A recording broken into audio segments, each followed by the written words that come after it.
NHL Insider Elliotte Friedman has revealed a shocking Calgary Flames trade update that completely contradicts what we've been hearing in the last day or two. Friedman has given a major report on the Rasmus Andersson rumors to the Detroit Red Wings and has shed some light on the Blake Coleman to the Montreal Canadiens rumors. We're going to get into all that more in this video, but first I want to welcome you to Flames Digest. I'm Mark Griffith. If you're new around here and you love the Flames, make sure you subscribe so you can stay up to date on all the latest news, updates, reports, and rumors revolving around your Calgary Flames. We would love to welcome you to the Flames Digest family, and we're going to start off with these Friedman trade updates. And look, I know at least half the people watching this video are going, another trade video? How can there be so many trade updates, trade reports? And guess what? That's just what it is in Calgary Flames media right now. Every single article, video, snippet, social media post you look at involves trade rumors, and at least these are real concrete trade reports. So over the past couple days, we've seen, Rasmus Andersson linked to the Detroit Red Wings with a potential offer on the table, and Blake Coleman being linked to the Montreal Canadiens more than any other team right now as well. And like I said, Elliotte Friedman is the latest to talk about it. The win column, so they tweeted out in the latest edition of the 32 Thoughts, Elliotte Friedman offered up some updates on the Flames from dismissing the Andersson-Detroit rumors to offering an update on Blake Coleman. Here's what he had to say. And I'll give the Spark Notes version of kind of the trade reports, trade updates in a few minutes, so feel free to just skip ahead. But if you want the more deep dive, then hey, welcome to these few minutes of the video. So here are some quotes from Friedman. He said, I heard this a little bit on Sunday. It does seem like Calgary is getting a little more aggressive. So maybe we're the ones shelling out some offers and whatnot, or at least taking some more in. It sounds like there's a desire to do it before the Olympics, and teams know that. There have been stops and starts with this before, so I'm always careful. There's been times where it's been more active than other times, and one of those times is now. So obviously what he's talking about here, adding some context, is Rasmus Andersson.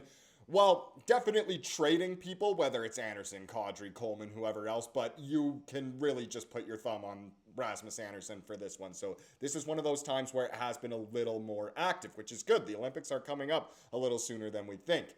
Next quote, he said, there was a report on socials on the weekend that there was something with Detroit. I don't know. The one thing about that is with Quinn Hughes wanted to go to the Red Wings, but Steve Yzerman wasn't doing that without an extension.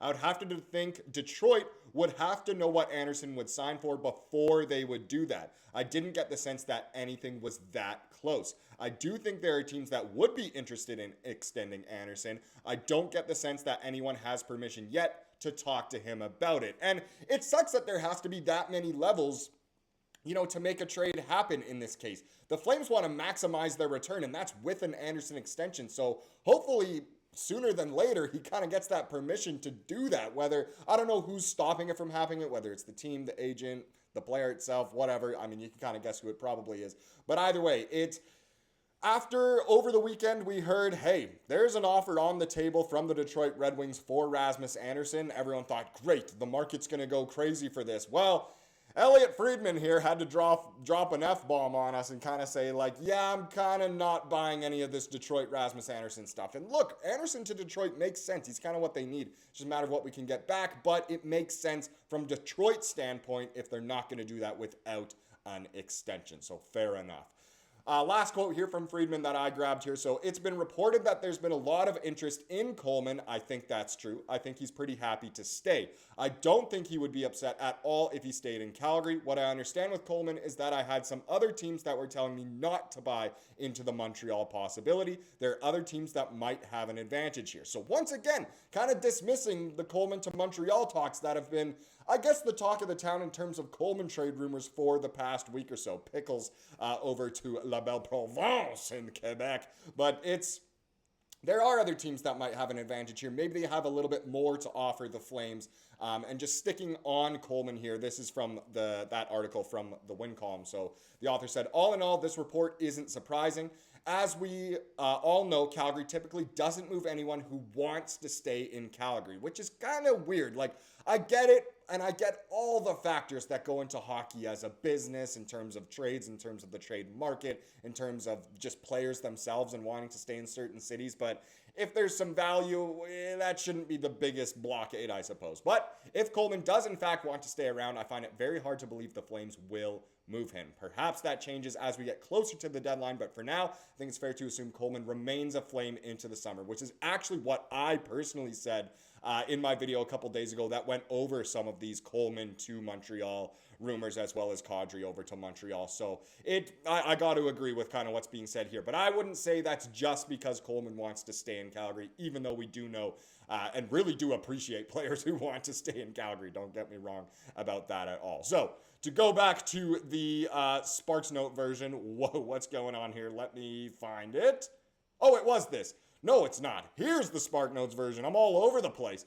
So from the 32 Thoughts from Elliotte Friedman. So talking about Andersson specifically, Elliotte says he's heard Calgary is getting a little more aggressive to do something. Great. Sounds like there's a desire to do something before the Olympics, and teams know that. He doesn't know if the Detroit rumor is true without an extension. So that's a key piece, and we all want that to be the case because we want that maximum value back, but he's not buying into the Red Wings Raz rumors. Other Spark Notes version here about Coleman. So again, from the 32 Thoughts, Elliotte also said there was nothing new on Kadri, and there hasn't been anything new on Kadri in what seems like weeks now, probably since at least, 2025, I guess. But on Blake Coleman said there's been a lot of interest on him, but he'd be happy to stay in Calgary. Lots of talk about a trade to Montreal, but Elliotte has been told other teams may have an advantage on that. So there's kind of your latest on those updates, and we actually have more to talk about for Blake Coleman as we as the Flames are kind of down bad right now, and we know that. A lot of people want the Flames to tank. It makes sense. We could really get a top pick. But Blake Coleman is on pace to be the lowest leading goal scorer in a full season in Calgary Flames history. Again, another article that was originally posted on the win column. Just going to dive into it for a second here, but quickly before we do, I think there was a comment on one of the most recent videos. It might have been that video about Coleman to Montreal, but someone said, our core right now of Andersson, Kadri, Coleman, you can throw in like Huberdeau, Weegar. They're not ever going to lead us to a cup, so you might as well trade them away. And after seeing this, it's kind of hard to disagree if this is the case. But yes, you read that right. Without including the seasons interrupted by the COVID-19 pandemic and lockouts, Blake Coleman is currently on pace to become the lowest leading goal scorer in a full season in franchise history. Through 44 games, he sits at the top of the Calgary's goal leaderboard with just 13 goals. Assuming nothing changes and he maintains his current pace through the end of the year, he will finish the season with around 23 goals. That would put him 3 goals under the current record, which is held by Mike Camilleri,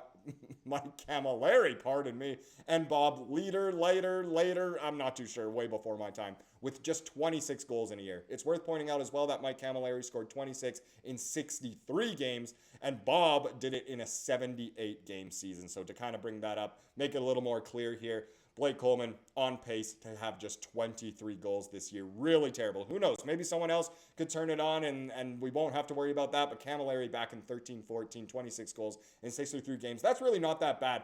I don't remember Camilleri being around that long. Was he really there that long? Did he leave and come back? I'm not too sure. But either way, and then Bob there, 26 and 78. But that's back in the Atlanta Flames days before the Calgary Flames, of course. So really, I guess Camilleri has the record. But Pickle's on pace for that record. And it's not like it's his fault or anything. He wants to be scoring goals. It's just that no one else is either. So, yeah, we're down bad offensively and kind of making franchise records, I suppose, but not in the way you want to this season.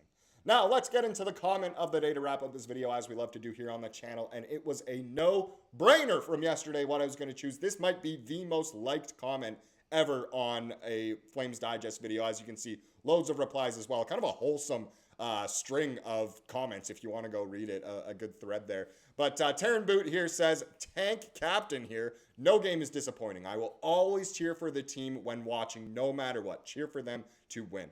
But when we lose, we celebrate for the greater good. Let's go. It's a good mindset to have. When you're on Team Tank, it doesn't necessarily mean you're cheering for the team to lose every night. You're still cheering for them to win. You just celebrate when they lose and realize it's all for the best. It's kind of what we had happen a couple seasons ago after we traded away Lindholm, Tanev, Hanifin, Zadorov, whoever else that year. After the trade deadline, we kind of weren't good anymore. We were still cheering for the Flames to win. And then when they lose, we'd all say, oh yeah, that's great. And then we ended up getting a top 10 pick and got Zane Parekh. So it's kind of the same thing here.